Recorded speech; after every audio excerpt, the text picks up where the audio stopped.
પ્રધાનમંત્રી નરેન્દ્ર મોદીએ પેટ્રોલ અને ડીઝલ બચાવવાની વાત કરી છે, ત્યારે આપણે સુરતીઓ પાસેથી જાણીશું કે કઈ રીતે તેઓ આ વાતને જોઈ રહ્યા છે। આપણી સાથે પેટ્રોલ પંપ પર કેટલાક લોકો પેટ્રોલ ભરાવવા આવ્યા છે, તેમની પાસેથી જાણીશું। જે આપનું નામ?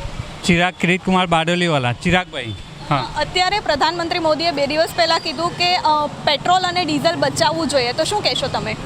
હવે મારી તો ગણતરી એવી જ થઈ કે એવી જ આપણે વાપરવી પડશે, કેમ કે આયરું આપણે દેશને પણ આપણે સાવચેતીથી ચાલવું પડશે, કેમ કે આપણે નહીં વિચારશું તો ભાઈ આપણા છોકરાઓને આગળ વધારે બહુ પ્રોબ્લેમ ક્રિએટ થશે ને। આ વોર ચાલે તેના હિસાબે તો આપણે સમજીને જ પૈસા પણ ખર્ચ કરવા પડશે। જે હિસાબે સોનાના ભાવ વધે છે અને એને હિસાબે મોદી સાહેબ જે નિર્ણય લીધો છે તે એકદમ પરફેક્ટ લીધેલો છે મારા હિસાબે તો। આપણે બીજા પણ અમુક લોકો જોડાયેલા છે, તેમની સાથે વાત કરીશું કે કઈ રીતે અત્યારે તેઓ આ પ્રધાનમંત્રીની વાતને જોઈ રહ્યા છે અને શું કહી રહ્યા છે। અહીંયા એક યુવાન ઉપસ્થિત છે, એમની પાસેથી જાણીશું। हाँ पेट्रोल कहाँ बचावવું જોઈએ યાર? એટલો મોંઘો પેટ્રોલ કરી નાખ્યું, કોઈ પબ્લિક સિટી હું આટલી લાઈન લગાવવી પડે આપણને, 1 કલાક ઊભો રહેવો પડે। આ કઈ સરકાર છે મોદી સાહેબની? સરકાર એવું કહે છે કે તમે બચાવશો તો દેશને ફાયદો છે।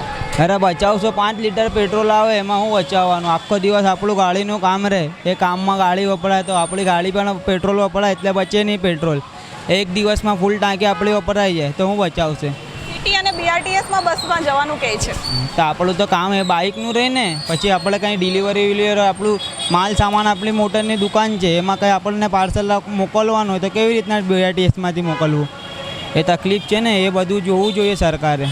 ને પેટ્રોલનો ભાવ પણ વધી ગયું છે, સેલમાં પણ જોવા જાય તો 110 રૂપિયા લીટર થઈ ગયું છે। એના એ બાબતે પણ કંઈ ચર્ચા કરવી જોઈએ તમે। આપણે બીજા લોકો સાથે પ્રયત્ન કરીશું કે કઈ રીતે એ લોકો જોઈ રહ્યા છે। પેટ્રોલ અને ડીઝલ ભરાવવા આવ્યા છો, મોદી સાહેબ કહી રહ્યા છે કે પેટ્રોલ ડીઝલ બચાવવું જોઈએ, શું કહેશો? પહેલે આવવું તો જોઈએ ટાઈમ પર, શું કહી રહ્યા છે અને શું થઈ રહ્યું છે બધાને બધું ખબર જ છે ઇન્ડિયામાં।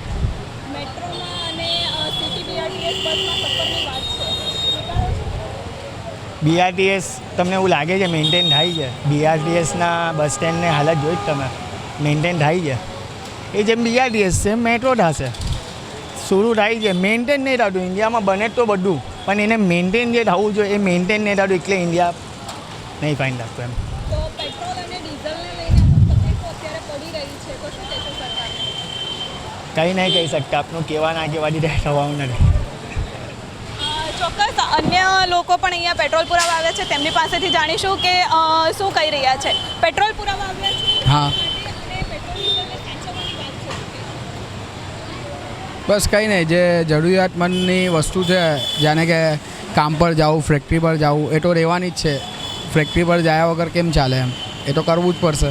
પણ અમુક ઇન્ડસ્ટ્રીયલ એરિયામાં બીઆરટીએસ લાગતું જ નથી તો જવું કઈ રીતે? ના, પણ ઇન્ડસ્ટ્રીયલ એરિયા અમારી ઇન્ડસ્ટ્રી છે, હવે અમારું પ્રિન્ટિંગનું છે તો અમારે તો ઇન્ડસ્ટ્રીયલ જવું જ પડે, વર્ક ફ્રોમ હોમ થાય જ શકતું નથી। આપણે સાંભળ્યું કે અલગ અલગ મુસાફરો અલગ અલગ વાત કરી રહ્યા છે। પેટ્રોલ ડીઝલ ભરાવવા માટે સરકારના અમુક લોકો પક્ષમાં છે તો અમુક લોકો કહી રહ્યા છે કે સરકારે વિચારવું પડે, જેથી કરી સામાન્ય નાગરિકોને તકલીફ ના પડે। કેમેરામેન મુન્ના મલબારી સાથે ધરતી પટેલ, S24 ન્યૂઝ, સુરત।